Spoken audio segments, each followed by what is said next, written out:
Brought to you by Penguin.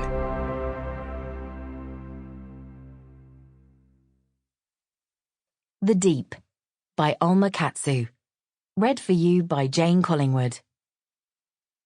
For a moment, the falling feels like something else entirely, like a brief, wild glimpse of freedom. But the surface comes too soon, shattering against her skin, a pane of glass, knocking the air from her lungs. Or perhaps it is she who has shattered. She is no longer herself, no longer a single person, but divided and adrift in the darkness. The burn in her lungs is too unbearable. Her mind begins to soften to make room for the pain. Strange thoughts come to her through the cold. Here there is no beauty. This much is an unexpected relief. But the body wants what it wants. Please, it begs. Her body begins to fight. Her face seeks the sparse starlight above, already so far away. Someone once told her that the stars were merely sewing pins, holding the black sky up so that it did not come down on the world and suffocate it. Her brief calm gives way to panic. A powerful, unstoppable desire possesses her. It isn't life calling to her, demanding another chance, but love. We all deserve a second chance. The thought seems to arise not from within her, but around her, even as the currents pull her deeper, as a frigid fog entangles her mind. The surface is unfathomably high now, untouchable. The cold is everywhere, pushing, begging to be let in. I can give you another chance, the waters seem to say. I can make all of this go away if you let me. It is a promise. The waves are no longer pulling her down, but holding her in their arms, waiting for her response. She opens her mouth at last. Water floods in, forming the answer. 1916. 18th of September, 1916. For the attention of the director, Morninggate Asylum, Liverpool.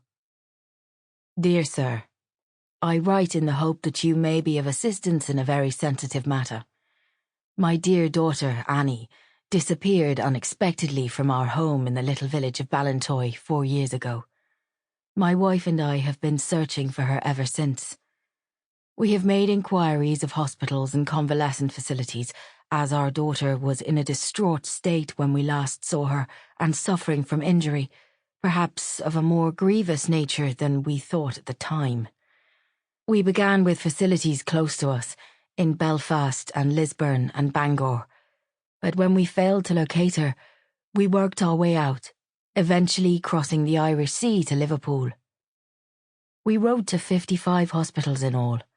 Having met with no luck, it was suggested that we might expand our inquiries to facilities such as your own. Since childhood, our Annie has always been extraordinarily sensitive to the emotions possessed by all members of her sex.